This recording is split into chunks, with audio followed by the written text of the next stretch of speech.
What's up, dudes? I'm trying to, this is my office, and, we just came back to Asheville. I'm trying to get my shit together where I could work somewhere. We're headed for Blowing Rock. I think it's been 8 days now, no power, no water.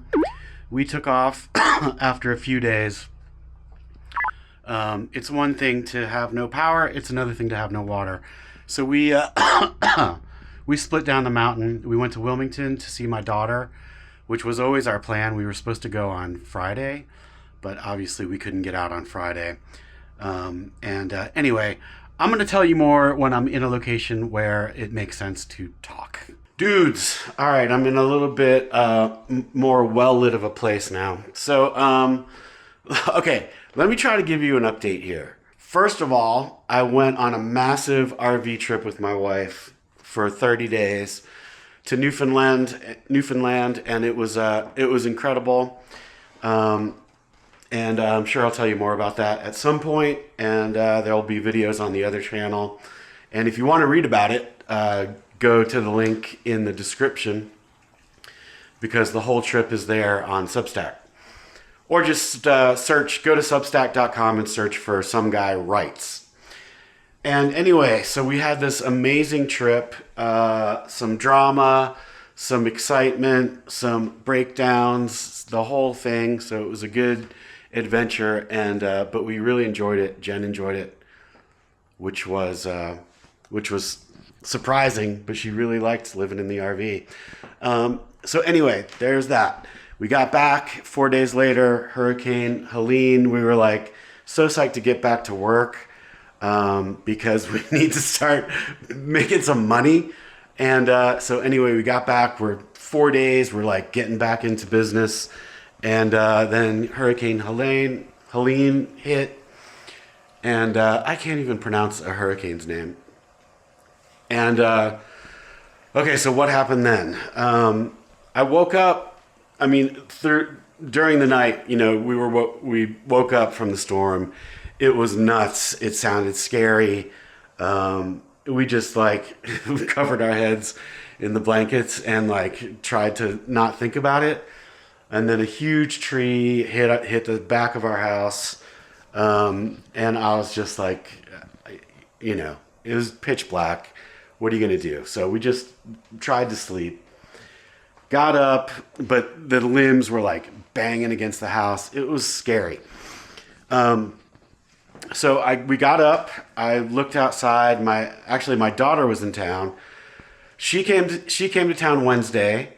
The hurricane hit Thursday because we were supposed to go to Wilmington to see my youngest daughter for her birthday on Friday. So Helene hit Thursday. And my wife had said all day Wednesday, if this storm is coming, maybe we should just leave Thursday and miss all that and go to Wilmington. And I was like, no, it'll be fine. It's just we've had these hurricanes come through before. It's no problem. Okay, something I learned in Newfoundland: listen to my wife whenever possible. I mean, I've talked about this a million times. She's always usually right, and I never listen to her.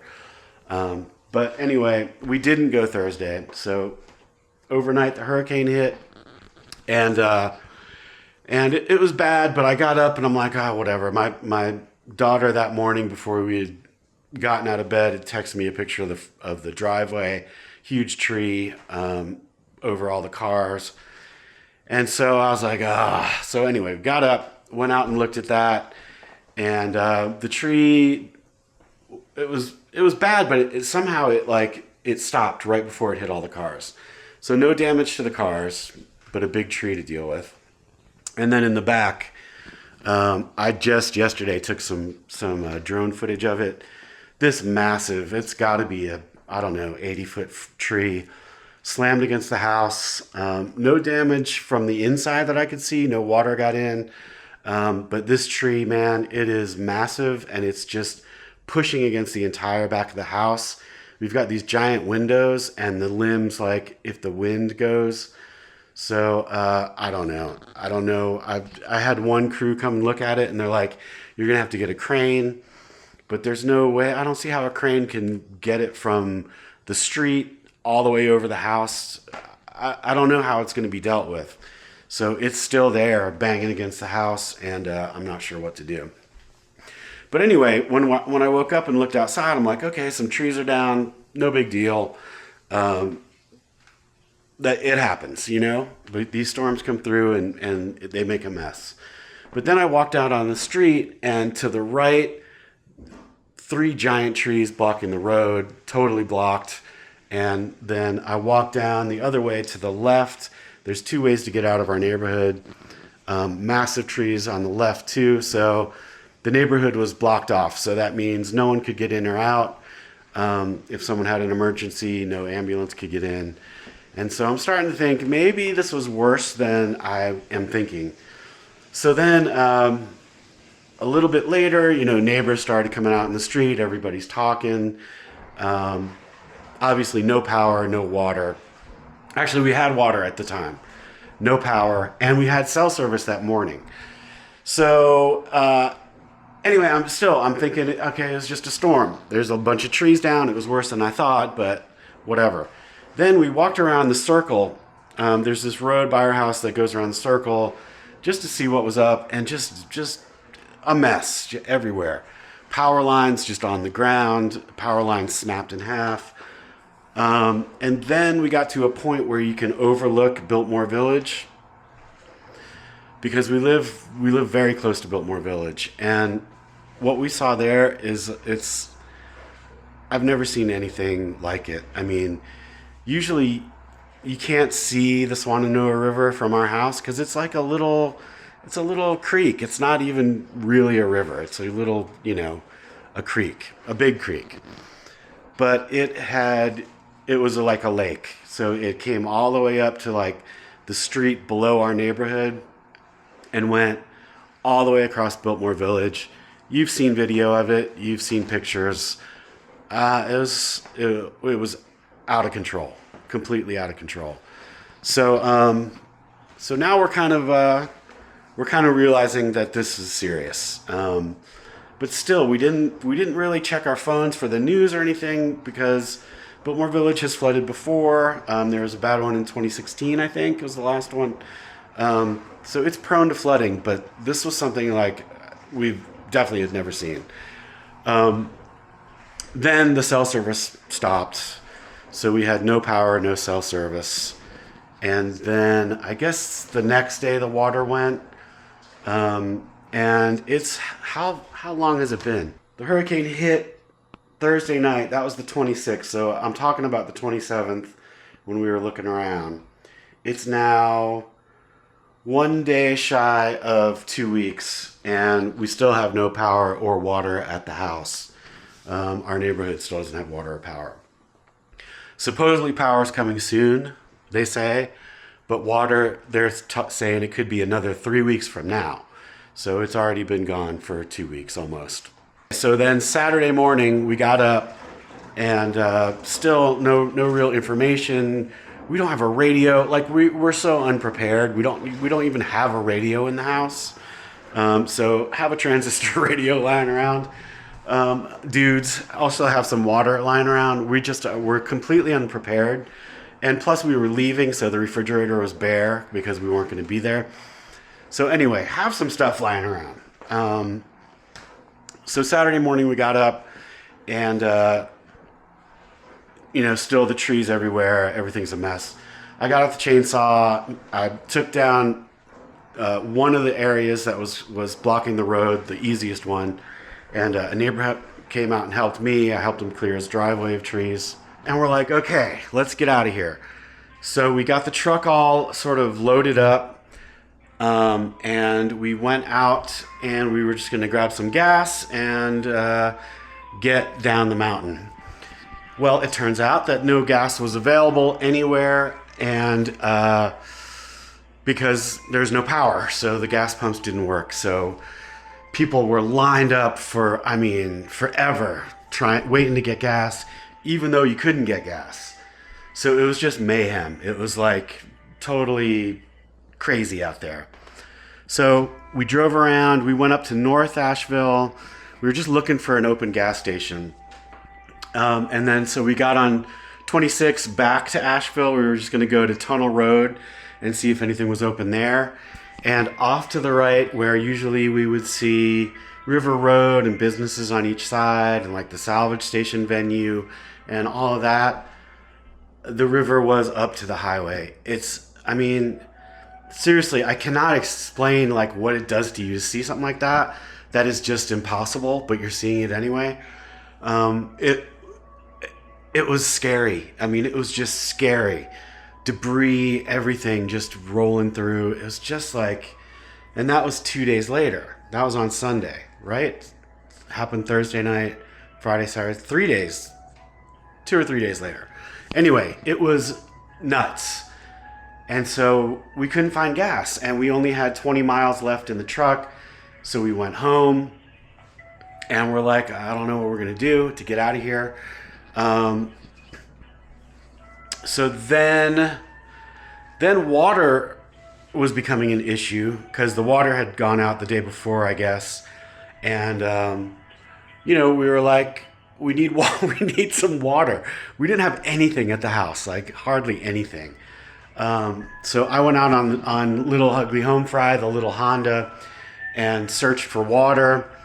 It was mayhem out there, and I got to say that little bike is great for these kinds of situations, because if you hear this hold music, oh, hold on.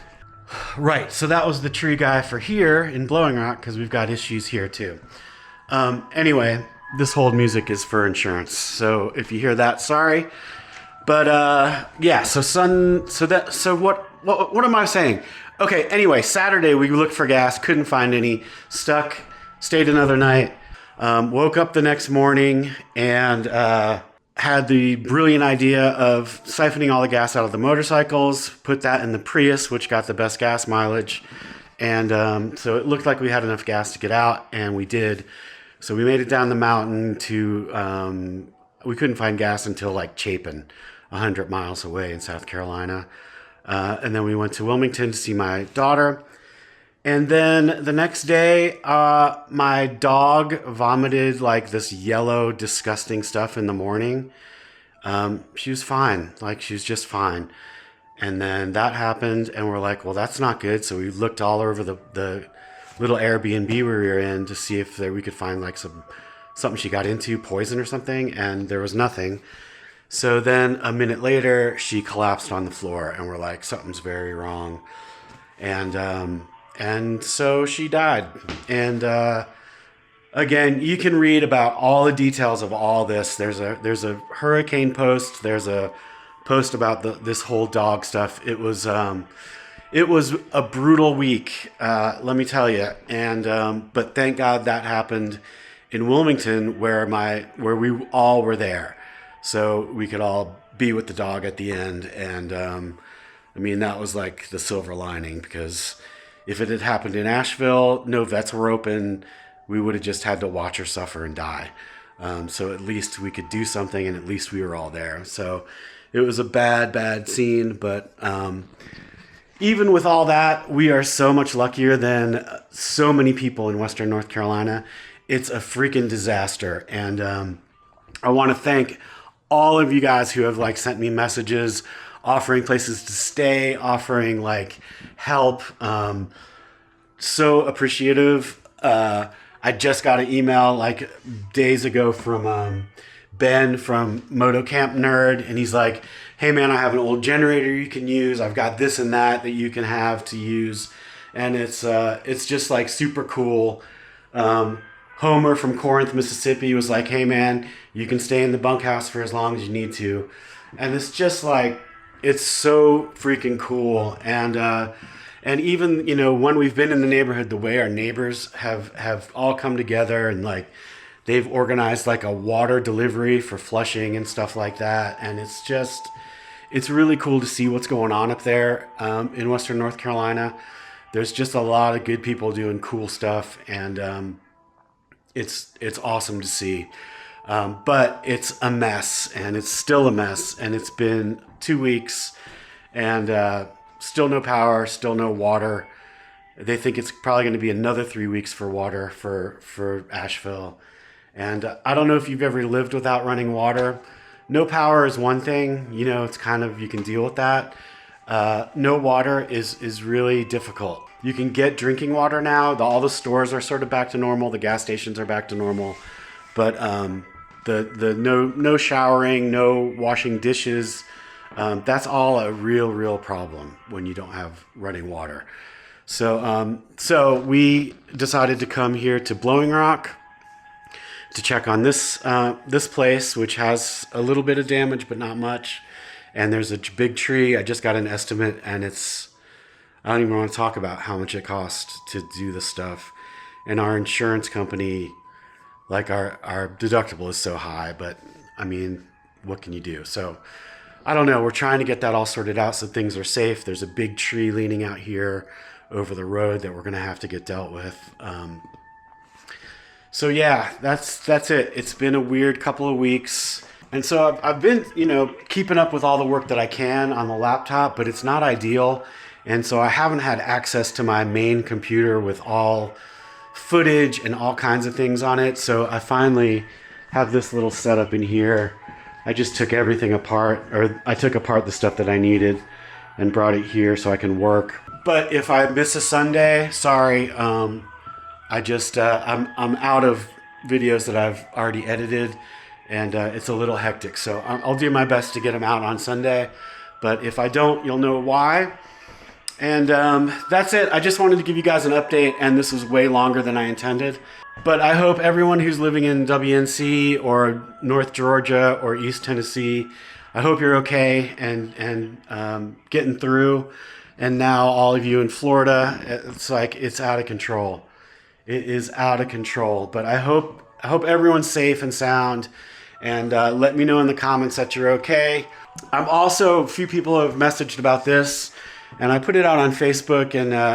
But I will list a couple of really good organizations if you feel like donating to the relief effort in WNC. One of them is called Beloved.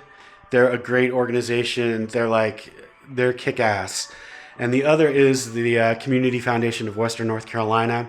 I do all of their videos, like their videos about all the not-for-profits that they fund. And they have really deep roots in the community, and they're just a really great organization, and they have a disaster relief fund as well. So I'll link to both those in the description if you're interested. Maybe toss a couple dollars their way if you can. And again, I hope you're all safe, and I hope things get back to normal soon.